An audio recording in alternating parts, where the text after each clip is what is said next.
Ouais, il est potox, c'est Antox, et bienvenue dans cette nouvelle vidéo consacrée à la critique de l'épisode 10 de la 3e saison des 50. Alors honnêtement, on a eu un épisode assez moyen, pour pas dire médiocre, parce qu'en soi je l'ai trouvé quand même plus mauvais que bon, très honnêtement. Il y a eu des petites fulgurances, hein, à gauche et à droite, je dis pas, mais de manière générale, on va dire que... bah je me suis un peu ennuyé. Voilà, il y a eu des petites fulgurances encore une fois, hein, je dis pas que l'épisode était aussi mauvais par exemple que celui d'hier, parce que celui d'hier vraiment... En fait il était pas vraiment mauvais, c'est juste qu'il m'a énervé celui d'hier. Mais celui-là, bah, le soufflet est retombé, hein, donc forcément on se doute qu'il y a plus trop de tension, etc. Donc on peut pas vraiment être énervé d'un truc qui devait se passer, puisqu'on se doutait dans tous les cas que ça allait être un creux, donc c'est pas vraiment une surprise. Alors du coup l'épisode s'est scindé en deux parties, ouais, trois parties on va dire. Une première partie avec la vie en communauté où on voyait un petit peu les gens parler, ils parlaient un peu de tout, de rien, de stratégie mais pas que. Il y avait Nico justement qui là pour le coup m'avait fait plaisir parce qu'il avait dit que voilà il devrait mettre un peu en stand-by avec Julie parce que voilà il pouvait pas parler aux deux meufs en même temps. Alors en fait s'il peut parler aux deux meufs en même temps mais il peut pas draguer les deux meufs en même temps. C'est plus ça la petite subtilité. Mais du coup il a très bien compris, il l'avait dit, donc ça m'avait quand même fait vachement plaisir. En revanche, faudrait peut-être lui dire à Julie, je sais pas, parce que... Enfin peut-être qu'il l'a dit en off, hein, j'en ai aucune idée, mais de ce qu'on voit nous à l'écran, bah il y a eu aucune discussion avec elle. Donc en fait il a dit ça, il a dit que voilà, il peut plus parler aux deux en même temps. Mais il a pas prévenu Julie, apparemment il y a plus de liens avec Sephora, on l'avait même vu justement un petit peu plus tard. Il y avait, voilà, ils étaient dans le salon, enfin il y avait plusieurs, il y avait plein de monde, hein, ils étaient pas que deux. Mais ils se taquinaient, ils parlaient, etc. Sephora, elle a beaucoup de répondants, j'adore cette meuf, surtout pour ça, vraiment, elle me fait grave kiffer. Et même Nico, en fait, il répondait du coup. En fait, je trouvais que l'alchimie, elle fonctionnait bien entre eux, donc quelque part, je peux aussi comprendre son choix par rapport au fait que voilà, il préférait, en tout cas, il a un meilleur feeling avec Sephora qu'avec Julie, parce que c'est vrai qu'avec Julie, bah, j'ai trouvé que ça passait moins bien. Après voilà, ça passait quand même, mais je trouvais que c'était moins fluide. Mais faudrait donc peut-être quand même prévenir Julie, peut-être qu'elle a été prévenue, je sais pas, mais nous ça nous a pas été ça nous a pas été dévoilé, donc j'avoue que j'étais un peu j'attendais en fait la discussion. Honnêtement j'attendais la discussion, qui n'est jamais venue d'ailleurs dans cet épisode, peut-être que ça viendra plus tard, mais en attendant on l'a pas. Il y avait aussi Oliviani qui avait dit quelque chose de très pertinent, j'avais trouvé, puisqu'elle avait dit que les rapprochements c'est bien beau, parce que en gros voilà, t'as Sephora qui est aussi un peu dedans. D'ailleurs justement quand elle était descendue dans le salon, elle portait un maillot de Croatie j'imagine. Elle dormait aussi avec le drapeau de la Croatie. Ça allait d'ailleurs très vite, hein, je trouvais. Je savais pas que Sephora elle était aussi rapide. D'ailleurs c'est pour ça aussi que je me dis, est-ce que c'est scripté? Parce que en soi ça me paraît vachement brusque. En fait ça sort de nulle part et c'est un petit peu brutal. Donc ça me fait un peu un effet bizarre. Je me dis peut-être que c'est forcé. En tout cas, ça a pas l'air, donc voilà, je laisse couler, hein, on va dire. Mais quoi qu'il en soit, Oliviani avait dit donc quelque chose de très intéressant, puisqu'elle avait parlé de rapprochement. Elle avait dit que, ok, les rapprochements, c'est bien beau, sauf que ça peut avoir des impacts, donc faut faire extrêmement attention, parce que, ok, d'accord, il peut avoir un rapprochement aujourd'hui, très bien, mais si dans 2-3 jours, au final, il y a dispute, eh bien, non seulement la personne en question peut être en danger, mais elle peut aussi mettre toute son alliance en danger, donc toute la chambre.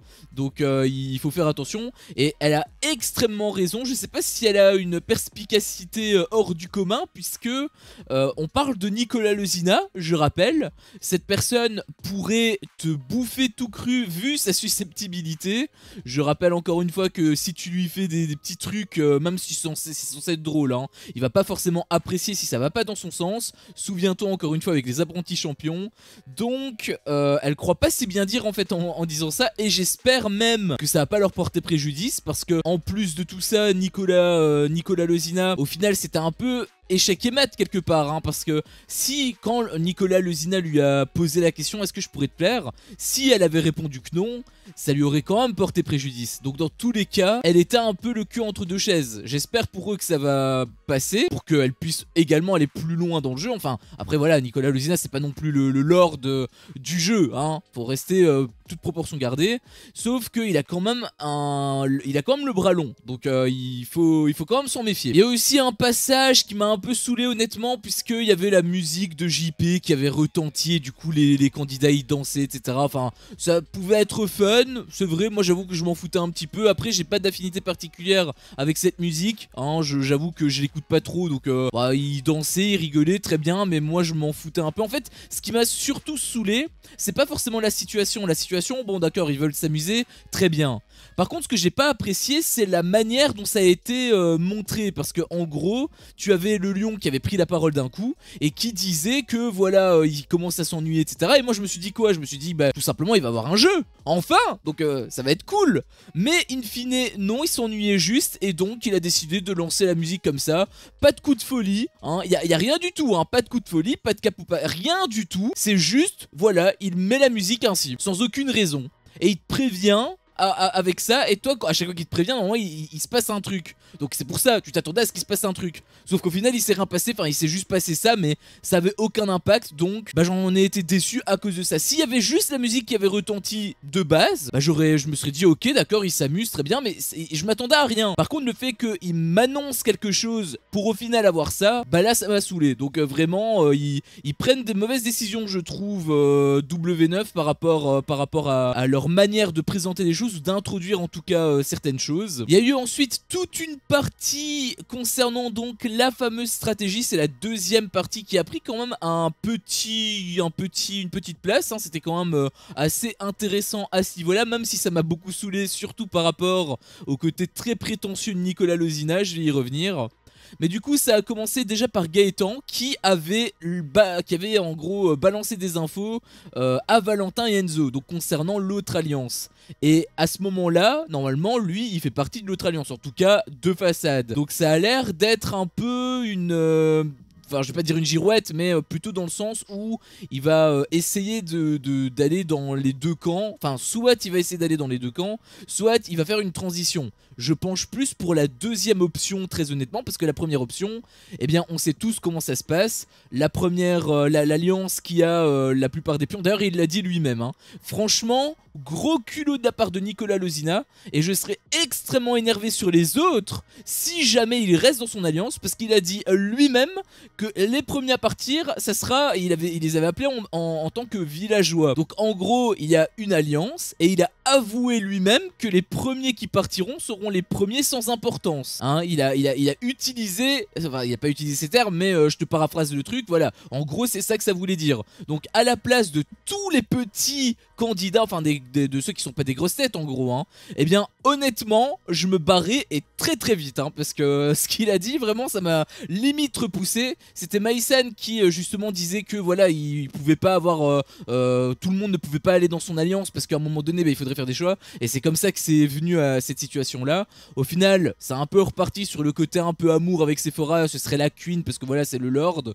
Enfin bref, il a un petit peu noyé le poisson, mais honnêtement si j'avais été les autres, à part bien sûr si je suis une grosse tête, hein, forcément, mais en tant que petit candidat, je me serais barré. Vraiment gros culot de sa part, et j'espère qu'il va en payer le prix, parce que stratégiquement c'est clairement pas malin. Et justement stratégiquement c'est pas malin, c'est un petit peu signé Nicolas Lezina, puisque Nico est absolument pas stratège, hein. On l'avait déjà vu plusieurs fois dans The Power. Nicolo Federico Ferrari l'a dit lui-même. D'ailleurs il m'a beaucoup fait rire comment il avait parlé, il avait dit ça en interview. Colette également avait vu que Nicolas Lezina il n'était pas forcément fin en tant que stratège. Enzo lui-même l'a dit par rapport aux pions. Enfin bref, c'est un secret pour, je pense, personne, hormis peut-être les vrais pions de son alliance. Donc théoriquement là il devrait plus avoir de pions. À voir comment ça va se passer. Après on est encore au début, hein. Globalement si ça tombe, les pions en question, ils sont au courant que ce sont des pions, et dès qu'il y aura des choix à faire, ils vont peut-être directement partir. Honnêtement, c'est comme ça un petit peu que je vois, parce que là, il n'y a pas eu trop de retour de bâton, c'est encore un peu mitigé, c'est encore un peu brouillon, et je pense que c'est surtout en attente du premier jeu. Une fois que le premier jeu va mettre en place la prédominance, eh bien je pense que là les pions en question vont partir sur l'alliance avec le plus de monde, en espérant du coup que ce soit pas l'alliance de Nicolas Lezina. Mais si c'est l'alliance de Nicolas, si c'est pas l'alliance de Nicolas Lezina, je pense qu'ils vont vraiment se barrer, et j'ai envie de te dire, quelque part ça sera bien fait pour lui. On a eu aussi plusieurs passages où on voyait quelques personnes discuter, notamment Enzo qui essayait d'inciter Thibaut à rentrer dans son alliance. Alors Thibaut, il a un peu vu clair dans son jeu. D'ailleurs il avait dit que Enzo il était là juste pour ramener les électrons libres, mais c'est exactement ce que fait Nicolas, hein, donc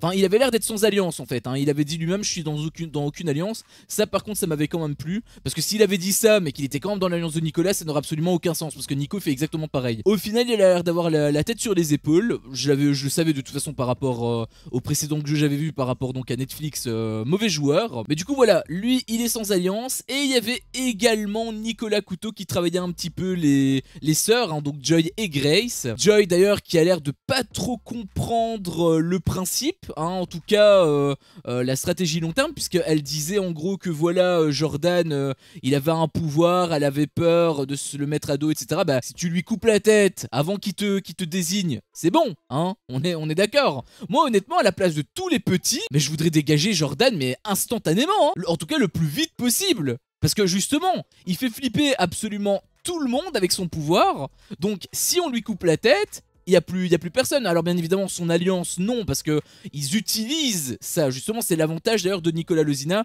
C'est pour ça qu'il me dérange beaucoup, parce que Nico il fait beaucoup le malin, mais en soi c'est parce qu'il est en position de force. Souviens-toi dans The Power, quand il arrêtait pas de perdre les membres de son alliance, bah, il faisait beaucoup moins le beau, et sur la fin même il faisait du caca boudin. Donc quelque part j'aimerais que ce scénario se reproduise, hein, pour de vrai, mais à voir, hein, bien évidemment. Et quoi qu'il en soit, j'avais trouvé que Joy était un peu contradictoire. Elle a peur du pouvoir de Jordan, mais en même temps elle n'ose pas l'éliminer. Enfin c'est justement, si t'as peur de son pouvoir, élimine-le dès que tu peux en fait. Après elle parlait peut-être par rapport aux éliminations, par rapport au vote, et forcément si personne ne la suit, peut-être que ça peut lui porter préjudice, mais forcément ça c'est quelque chose qui se prépare, et justement Nicolas Couteau est en train de lui déverser toute sa stratégie, enfin en tout cas à demi-mot bien sûr, hein, mais il était clairement en train de lui faire comprendre que il faut s'en débarrasser. Au final elle a pas pris la perche directement. Est-ce que c'est une incompréhension de sa part, ou le fait qu'elle ait mal joué stratégiquement, ou peut-être que justement, peut-être qu'elle va bien jouer grâce à ça, je sais pas, on verra. Mais quoi qu'il en soit, je suis un peu déçu, parce que j'aurais aimé qu'elle rejoigne Nicolas Couteau et toute son alliance bien évidemment. Puis ensuite on a eu un cap ou pas cap, un jeu cette fois-ci. Donc oui, on aurait pu dire qu'il y avait 4 parties, mais pour moi la dernière partie, la 4ème partie n'est pas une partie, parce que c'est juste pour qu'il y ait un cliffhanger de fin de semaine en fait. Mais donc cette 3ème partie qui pour moi conclut l'épisode, hein, quasiment bien sûr, puisque après il y aura plus grand chose intéressante, même s'il y a quelques petits passages qui sont un petit peu drôles, mais il y aura rien à se mettre sous la dent de manière générale. Et donc le cap ou pas cap en question, tu connais, hein, ils prennent une personne dans le salon au hasard, qui a été donc Eddie. D'ailleurs il a fait comme l'année dernière, il avait fait des coups de feinte, gros coups de feinte d'ailleurs, parce qu'à un moment donné il s'était même assis sur le canapé à côté d'Eddie justement. Eddie qui déjà était en full panique. Là à mon avis quand il a vu, d'ailleurs il a même crié, je pense il était à 2 doigts de faire une crise cardiaque. Donc c'est quand même pas mal drôle, le fait que voilà il conserve ses feintes, ça c'est divertissant. Et donc le jeu est le suivant, il était extrêmement simple, je l'ai même trouvé pas spécialement très difficile. Alors ça demande quand même pas mal d'adresse, pas mal de réflexes également. En fait ça demande surtout de la précision en fait, par rapport au fait de mettre l'anneau sur le bout de bois. Donc le jeu globalement c'est ça, hein, t'as un bout de bois, t'as des anneaux à gauche, t'as une balle, tu dois la faire rebondir, et avant qu'elle fasse un deuxième rebond, elle doit faire qu'un seul rebond, et sur le rebond tu dois, avec la même main qui lance la balle, balle, tu prends l'anneau, tu la déposes sur le petit pylône là, et ensuite tu récupères la balle. C'est globalement le jeu, il y a 10 anneaux à mettre, le premier qui met ses 10 anneaux a gagné, et donc bien évidemment celui qui gagne remporte 1000, enfin non celui qui gagne, non, si Eddie gagne, il fait gagner 1000 € à la cagnotte, et s'il perd, eh bien tout simplement il n'y a rien, donc c'est traditionnel. Le jeu je l'avais trouvé bien en fait, j'avais trouvé plutôt sympa, mais il était très simpliste, je trouvais que c'était pas très compliqué, surtout que Eddie il avait très rapidement trouvé la technique, il avait été plutôt bon j'ai trouvé, mais par contre ce qui porte un petit peu défaut par rapport à ce jeu, c'est que ok Eddie était plutôt bon, mais le renard était nul à chier. Je sais pas ce qu'il a mangé, peut-être qu'il s'est fait tromper par sa copine renard un petit peu avant, j'en ai aucune idée, mais il était vraiment extrêmement mauvais. Ça s'en reflète d'ailleurs dans le résultat puisque Eddie a gagné 10-1, je sais pas si tu te rends compte, hein, 10-1 c'est quand même énorme. D'ailleurs à un moment donné ils avaient essayé de te faire croire qu'il allait avoir remontada et tout, ce qui aurait pu être le cas. Honnêtement moi je me suis dit c'est possible, j'espérais même quelque part pour le suspense, mais en fait le montage t'indiquait le contraire, puisque il y avait un plan pendant que il y avait la mise en tension qui était mise. T'avais donc le renard qui avait mis sa son premier anneau à la toute fin, hein, donc c'était 9-8 je crois, c'était 8-1 pardon, ou 9-1 je sais plus, enfin bref il restait vraiment plus rien à Eddie, donc d'où le potentiel remontada, sauf que bah en fait après avoir mis ce truc, après avoir mis cet anneau où on t'avait dit ah est-ce qu'il va avoir mise en tension tout ça, est-ce qu'il va avoir remontada et tout, et bien en fait le montage te montrait que non, puisqu'ils avaient utilisé un plan pour illustrer donc il y a toujours des plans hein, comme ça, c'est ce qu'on appelle des plans de coupe, donc c'est des plans en gros qu'on te montre, des plans de fond si tu veux, pendant que la mise en tension se met, et le plan qui a été choisi c'était le renard qui était comme ça en fait, hein, qui était pas en train de jouer, et où on voyait le premier anneau du renard, l'anneau rouge donc qui avait été mis, et en fait c'est complètement stupide parce que si le renard a cette posture, c'est qu'il joue plus. Et donc, s'il joue plus, bah c'est parce que tout simplement il a raté son précédent lancer, étant donné que dès qu'il a réussi à lancer, enfin à mettre son premier anneau, il a directement pris un deuxième anneau. C'est d'ailleurs comme ça qu'ils font, hein. Mamedi faisait pareil. Puisque si tu peux mettre un anneau, tu peux rejouer en boucle, donc il aurait pu faire 10-0 en gros, hein. Le 10-0 était possible. Mais donc, s'il met son premier anneau, qu'il prend un deuxième anneau, et que sur le plan d'après, tu vois le renard qui est comme ça, sans anneau, avec un seul anneau sur le truc, bah ça veut simplement dire qu'il attendait et que donc bah il a perdu. Le choix du plan de coupe en fait était complètement stupide en réalité. J'ai pas compris pourquoi le monteur avait utilisé ce plan là en fait. Du coup bah il y avait aucune mise en tension, enfin vraiment Eddie il l'a réussi facile. Alors je dirais pas que voilà le jeu était truqué, c'est possible, je dis pas c'est possible, mais là je vois rien. Pour moi le renard était juste nul, hein. Pour moi c'est juste ça qui s'est passé, ce qui fait que bah au final c'était pas spécialement très intéressant malheureusement. Il y a eu aussi une petite séquence avec Lisa Marie et Kevin, alors je vais te le passer rapidement parce qu'en soi il y a rien d'intéressant. Vraiment ce genre de séquence ça me saoule parce que je sais que ça va pas aller très loin. Voyant Kevin, le comportement qu'il a de base, et Lisa Marie qui est exactement pareil que lui, enfin on l'avait vu de toute façon avec Simon et Lisa Marie dans les apprentis champions, ça volait pas très haut, donc on se doute qu'il va rien avoir après. Et le fait qu'en plus ils englobent tout ça en mode oui on a un feeling etc, peut-être qu'ils ont un feeling je sais pas, mais quoi qu'il en soit j'y crois zéro en fait, quoi qu'il en soit j'y crois zéro, et je peux pas y croire en réalité. C'est ça le truc, c'est que je pense personne même peut y croire réellement. Donc ce genre de séquence en fait ça me saoule plus qu'autre chose, hein. Sérieusement je sais pas si c'est peut-être juste voilà, peut-être que c'est parce que je les connais un minimum et du coup j'ai des a priori par rapport à ça, ou peut-être simplement parce qu'il y a un écart d'âge énorme. Genre t'as Kevin il a presque quoi, il a presque 40 balais alors que Lisa Marie elle a 20 ans. Ok d'accord l'amour n'a pas d'âge, mais quand tu connais le comportement de Kevin et qu'il a lui-même utilisé cette saison, hein, puisqu'il y a la Carla A, la Carla Amzalag, on n'en parle plus, hein, on la voit plus, on sait pas ce qui se passe. Je trouve quand même que par rapport à Kevin c'est pas très correct de sa part, mais en même temps on y est habitué, il le reprouve dans cette saison, et bah du coup ça fausse complètement tes impressions, tes ambitions peut-être concernant le couple Lisa Marie Kevin, parce que bah du coup T'y crois pas en fait. Et puis donc il y a eu la dernière partie qui était juste le cliffhanger, donc on n'a rien appris réellement. Enfin si, on sait quand même c'est quoi le jeu. Donc voilà, il y a eu le deuxième jeu qui a été annoncé hein, avec une séquence qui était pas mal longue pour la préparation des candidats. On y est habitué, mais pour aussi peu de matière, je trouve que c'est quand même vachement gros de vouloir à chaque fois étirer l'épisode en longueur, sachant que cet épisode il en avait pas besoin puisque il durait déjà presque 50 minutes. Il durait déjà genre 45 minutes, donc t'aurais retiré ces petites séquences et tout, t'aurais peut-être eu quoi, 40 minutes hors générique.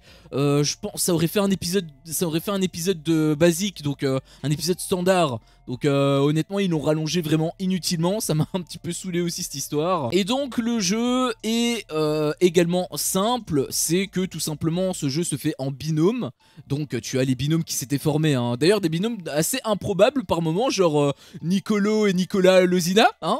Par exemple quand j'ai vu ça, en plus Nicolo il était un peu dépité et tout. Je comprends pas pourquoi il a accepté, en fait il aurait pu... Enfin non, à mon avis c'est Jade qui a accepté, parce qu'à la base il était censé être avec Jade et Maïsan devait être avec Nicolas Lozina. Sauf que Maïsan a dit à Jade oh il faut que tu te mettes avec moi etc, et peut-être que c'est Jade simplement qui a changé, mais je peux comprendre la déception de Nicolo en effet. Mais donc voilà, il y avait ce binôme qui était assez improbable. Il y avait un autre binôme, c'était le binôme de Nicolas Couteau et Simon hein, les grands rivaux. D'ailleurs Cassandra elle a eu une réflexion en interview qui était d'une stupidité. Elle avait dit en gros que voilà, elle espérait que Simon et Nicolas, enfin surtout Nicolas du coup, jouent le jeu pour justement que Simon puisse être sauvé. C'était globalement son espoir, ce qui est tout à son honneur, hein, on en conviendra. Mais en même temps, elle disait qu'elle avait peur que Nico pipe l'épreuve justement pour mettre en danger Simon.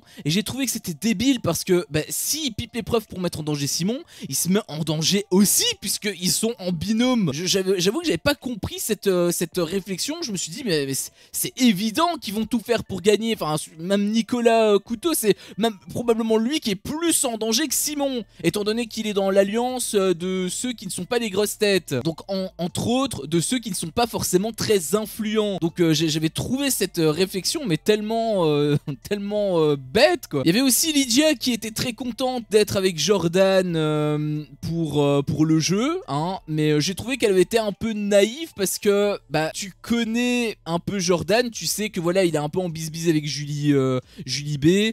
Si il se met pas avec Julie B, c'est qu'il y a une raison, et donc s'il se met avec toi, à sa place honnêtement j'aurais pas été très rassuré puisque bah, ça pouvait vouloir dire que tout simplement bah ils allaient jouer l'un contre l'autre, et donc s'il se met contre lui, ça veut dire que s'il se met avec elle, ça veut dire que elle va devoir jouer contre Jordan qui a l'air d'être quand même assez fort. Il a fini premier, je rappelle, au premier jeu. Donc honnêtement par rapport à Lydia, j'ai trouvé très naïve. Je pense malheureusement que ça va être l'une des premières à se faire éliminer hein, j'espère pas hein, mais je pense que ça va être le cas à cause de sa naïveté. Bon là dans tous les cas le jeu est en binôme hein, donc il n'y a pas de panique, mais sur le long terme si elle capte pas les règles rapidement, au même titre que Joy hein, d'ailleurs, j'ai un peu peur qu'il y ait un problème de vitesse, qu'ils n'arrivent pas à suivre le train et que c'est ça qui va leur porter défaut, parce que les trois quarts du temps quand les premiers, en tout cas quand ceux qui paraissent, enfin oui si, les premiers qui partent en règle générale ce sont ceux qui sont un peu naïfs. Donc j'espère que ça va pas être son cas, j'espère qu'elle va vite se reprendre parce que sa réflexion m'a quand même un petit peu fait peur. Et donc le jeu est somme toute basique hein, puisqu'il faut tout simplement se démêler, donc en gros t'as des cordes hein, qui sont attachées à tes poignets, tu es attaché en gros à une autre personne